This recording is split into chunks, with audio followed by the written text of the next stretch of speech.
মাটির পাতিলে আজ আমি চিংড়ি মাছের মালাইকারিটা রান্না করব। আর এই মালাইকারিটা খেতে কিন্তু বেশ মজা। একদম ডাবের যে ভিতরের নরম অংশটা ছিল সেটা দিয়ে কিন্তু এই মালাইকারিটা রান্না করা হবে। এই তো এখানে কিন্তু ছোট সাইজের একটা মাটির পাতিল নিয়েছি। আসসালামু আলাইকুম, আমি রুমানা নতুন আর একটি রেসিপি নিয়ে চলে আসলাম।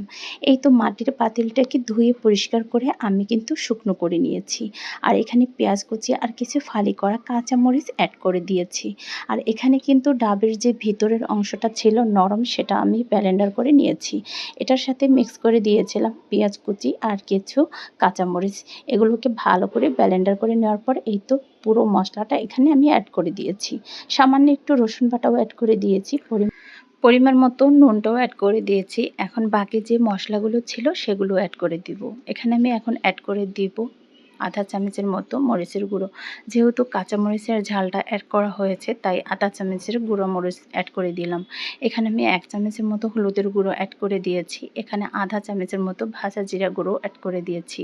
এখন দিয়ে দেবো এখানে সাদা তেল। তেলটা দিয়ে ভালো করে মেখে নেব। এখানে সর্ষের তেলটা দিলে আরও একটু বেশি ভালো হতো, যেহেতু সর্ষের তেলটা ছিল না তাই এখানে সাদা তেলটাই অ্যাড করে দিলাম। তো এখানে এখন মাছগুলো অ্যাড করে দেবো। মাছগুলো কিন্তু আমি ভালো করে ধুয়ে পরিষ্কার করে নিয়েছি আর একদম খোসা ছাড়িয়ে নিয়েছি। চিংড়ি মাছের খোসাগুলো ছাড়িয়ে আর ভিতরে যে একটা রগটা ছিল সেটাও কিন্তু ফেলে দিয়েছি। এখন এই চিংড়ি মাছগুলো ভালো করে মশলার সাথে মেখে নেব।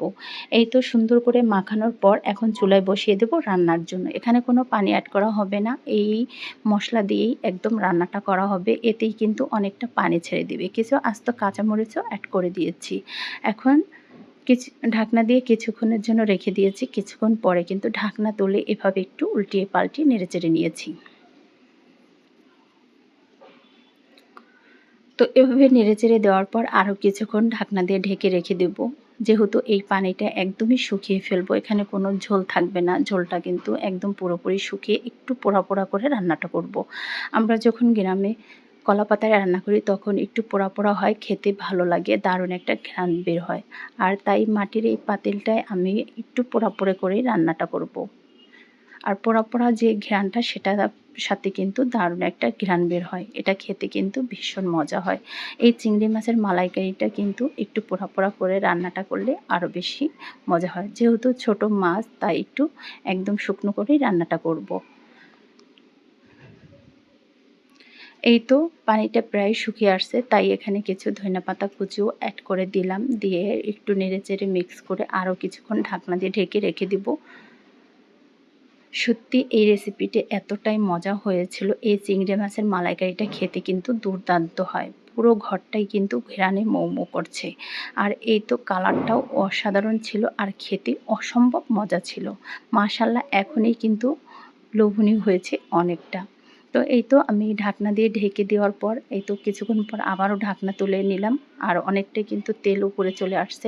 রান্নাটা কিন্তু একদমই শেষের দিকে চলে আসছে। রেসিপিটা ভালো লাগলে একটা লাইক কমেন্ট করে পাশে থাকবেন। নতুন নতুন রেসিপি পেতে হলে ইউটিউব চ্যানেল থেকে যদি আমার ভিডিওটা দেখে থাকেন চ্যানেলটাকে সাবস্ক্রাইব করে সাথে থাকবেন। ফেসবুক পেজ থেকে দেখে থাকলে আমার পেজটাকে ফলো করে লাইক দিয়ে পাশে থাকবেন নতুন রেসিপি পেতে হলে। আল্লাহ হাফেজ।